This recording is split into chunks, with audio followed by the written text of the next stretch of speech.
Welcome to Create More Intimacy, a podcast for men.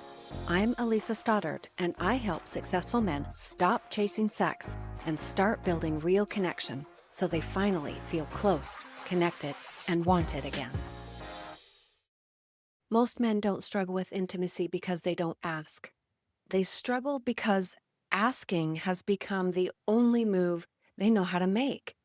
And when it keeps going badly, when it turns into arguments, shutdowns, or awkward silences, it starts to feel confusing fast. You're doing what you've been told to do. Communicate. Be honest. Say what you want. So why does it keep backfiring? That's what we're going to talk about today, because the mistake most men make when they ask for intimacy isn't obvious. It feels reasonable, logical even, but it quietly shuts desire down. What I see over and over with successful, capable men is this. They focus almost entirely on the ask without realizing how they're showing up everywhere else. And the way they're showing up often feels more like teenage or college level energy rather than adult masculine presence. Not intentionally, not because they're immature, but because no one ever showed them what emotional leadership actually looks like inside of a long-term relationship. So you get jokes that miss the mark, playful jabs that feel awkward instead of connecting, comments that were meant to lighten the mood but land as pressure or irritation. And when intimacy doesn't follow, the confusion deepens.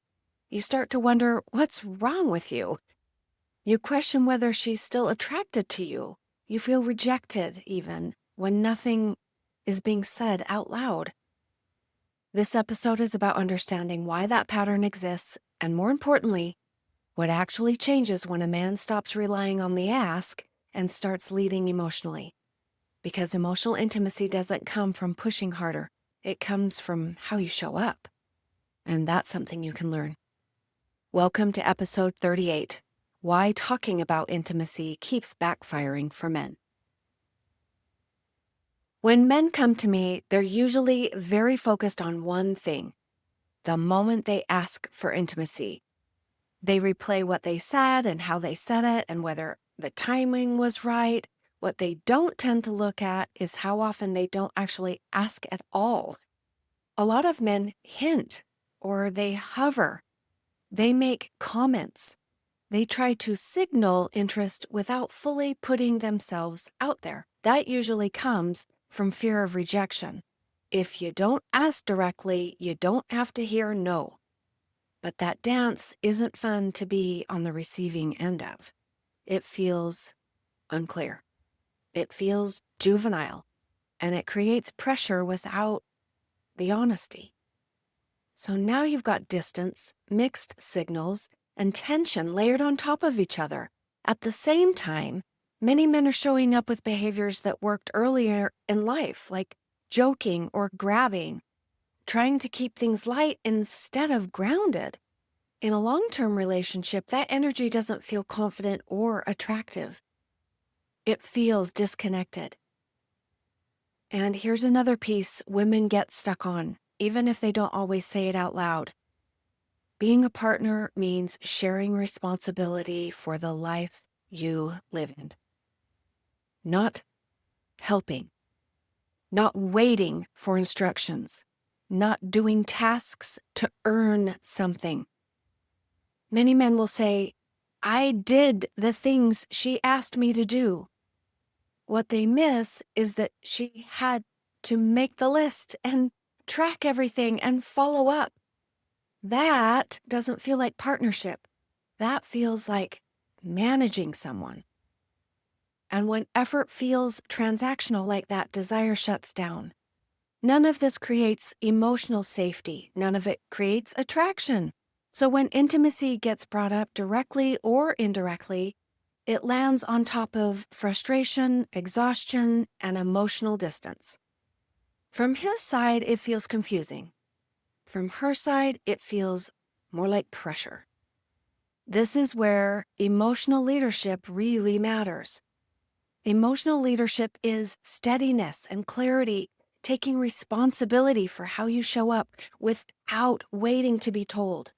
It's being an adult partner in an adult relationship, not a hopeful teenager trying to read the room. When that shifts, intimacy stops feeling like a negotiation and starts to feel like a natural extension of connection. When men hear the phrase emotional leadership, it can sound vague or intimidating. Like it means becoming overly emotional or constantly talking about feelings, and that's not at all what this is.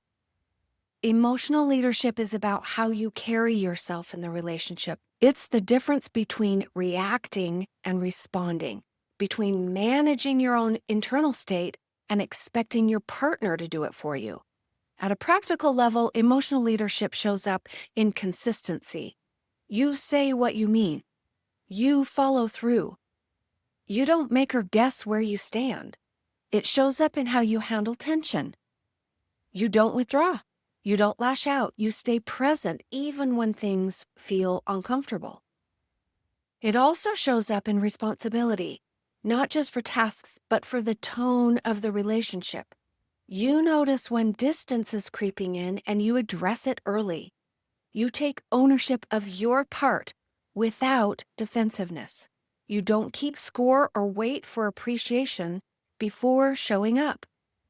This kind of steadiness creates safety, and safety is what allows attraction to exist over time. From there, intimacy becomes maybe simpler. Asking feels cleaner. Desire feels mutual. Connection feels possible again. What I see when men start practicing emotional leadership is a shift in how the relationship feels. It's less tension, less guessing, more ease. And it's not because things are suddenly perfect. It's really because the dynamic has started to shift. And this is important. Emotional leadership doesn't mean becoming dominant or controlling. It means being grounded, self-aware, and reliable. When a man shows up this way, intimacy stops feeling like something he has to chase. It becomes something that grows naturally out of the connection. Most men don't avoid emotional leadership because they don't care. They avoid it because it feels risky. When you've been rejected, brushed off, or met with frustration enough times, you learn to protect yourself. So you pull back, you hedge, you keep things light. You stop being direct. That's where this hinting comes from. It feels safer than asking. It feels less exposing, but safety strategies eventually become barriers. Men were raised to believe that their value comes from producing and working and solving problems and delivering results. So when something feels off in the relationship, many men default to what they know. Fix it. Handle it. Do the thing. In the home, that often turns into checking boxes, listening for instructions, completing tasks. Some men resent this altogether. They feel annoyed that the household effort seems to be tied to sex or connection. Others comply, do what they think was asked, and still feel like they're missing something. What gets missed is the deeper message. She wasn't asking for help. She was looking for partnership, for shared ownership of the life you two are building together. Doing tasks to get something in return doesn't create closeness. It creates tension. And when effort feels transactional, desire shuts down. From his side, I know it feels unfair. He'll say things like, I did what she said. I handled my part. And from her side, it feels lonely. Like she's carrying the mental load and managing the relationship instead of sharing it. There's also a deeper fear that most men don't name. If I show up fully and it still doesn't change, then what? As long as you're half in, you can tell yourself there's more that you could do. Once you're grounded, direct, and emotionally present, there's nowhere left to hide. And that is super uncomfortable. So men stay busy, and that often looks like overworking or over-hobbying. All efforts to distract themselves instead of dealing with that ache underneath. None of this makes men weak or incapable. It shows their humanity, but it does keep intimacy stalled. Emotional leadership requires tolerating discomfort without turning it into pressure, withdrawal, or performance. It requires staying steady even when you don't immediately get reassurance. It requires self-respect that doesn't hinge on how she responds in the moment. This is where many men realize they've been waiting for the relationship to feel safer before they change how they show up. And it doesn't work that way. The shift happens when a man decides to show up differently first, not to earn intimacy, not to prove anything, but because he wants to live as a grounded, responsible partner. That decision alone changes the dynamic. When men begin stepping into emotional leadership, the first change isn't usually in the bedroom. It's in the tone of the relationship. Things feel calmer, less brittle, like everyone is bracing for the next misstep. One of the biggest shifts is that the man stops waiting for instructions and he notices what needs attention. He takes responsibility for the life he's part of without being asked or managed. That doesn't mean doing everything. It means owning his part in a way that feels adult and reliable. Emotionally, he becomes clearer, and he says what he wants without hovering or hinting. And not only that, but he can tolerate hearing no without collapsing or pulling away. That alone changes the dynamic. Conversations feel more grounded. Disagreements maybe don't escalate as quickly. There's less silent tallying of who did what and more mutual respect. Another shift is internal. Men stop tying their worth to immediate outcomes. They don't need intimacy to happen right now to feel okay with themselves. They stay steady even when the response isn't what they hope for. That steadiness is attractive, and it communicates confidence without all that bravado. Presence without pressure, desire without neediness, and over time intimacy begins to feel less loaded, less like a referendum on the relationship and more like a natural extension of connection. What I often hear from men at this point is surprise. They'll say things like, I didn't realize how tense things felt before, or I didn't see how much pressure I was putting on the situation. And from their partners, even if it's not said directly, there's a softening. Maybe more openness, more ease, more willingness to engage. And granted, this does not happen overnight. And this isn't linear. There are missteps along the way. Old habits will resurface. Fear will show up again. Once a man experiences this shift, he doesn't want to go back because the relationship feels better. And not only that, he feels better inside himself. This is what sustainable intimacy is built on. It isn't just strategy or tactics, but it's actually how you carry yourself from day to day. There's a pattern that I see over and over again with men who feel disconnected in their relationships. When intimacy starts slipping, they usually don't slow down. They speed up. They work longer hours. They take on more responsibility. They stay productive. And on the surface, it looks responsible, like they're providing and they're handling things. They're not causing trouble. But underneath is something much different. Work becomes a place where effort is rewarded, where results are more clear, where competence is visible. And home doesn't feel like that. At home, there's ambiguity, emotions, and no clear metric for success. So men lean into the environment where they know how to win. They tell themselves they're doing the right thing. They're tired. They're carrying a lot, but emotionally, they're not very available.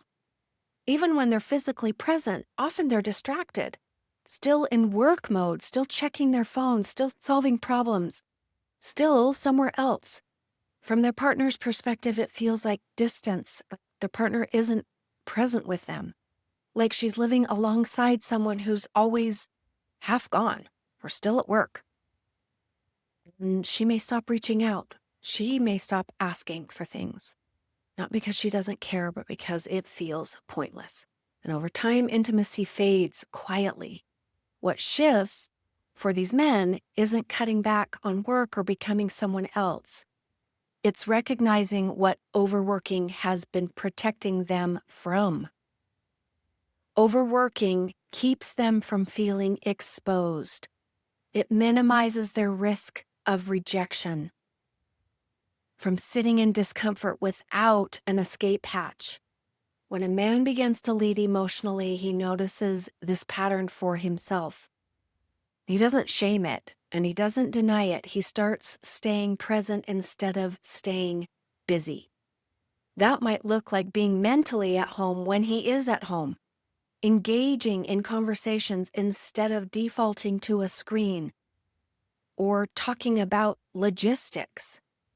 Maybe letting moments of awkwardness pass without retreating. This is where intimacy has room to return, not through grand gestures, through availability, through being willing to be seen when there's no performance to hide behind. For many men, this is the first time they realize how much effort they've been putting in to avoiding vulnerability while calling it responsibility. And once they see it, they can't unsee it. If you take nothing else from this episode, hear me on this. Intimacy doesn't grow out of asking better questions or finding the right moment to bring something up. It grows out of how you show up in your life and in your relationship day in and day out. When you lead emotionally, things shift. And not because you're trying to get something, but because the energy of the relationship changes. You become clearer, steadier, more present, and intimacy has room to exist again. This isn't about becoming softer or a different person than who you are. It's about becoming more solid in yourself, less reactive, less avoidant, more grounded.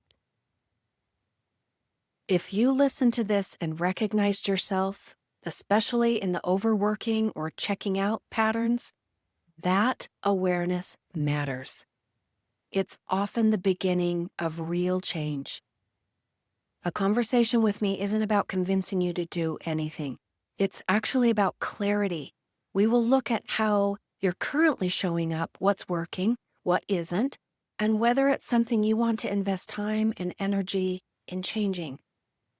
This work is for men who are serious about their relationships and willing to do something different, not be perfect.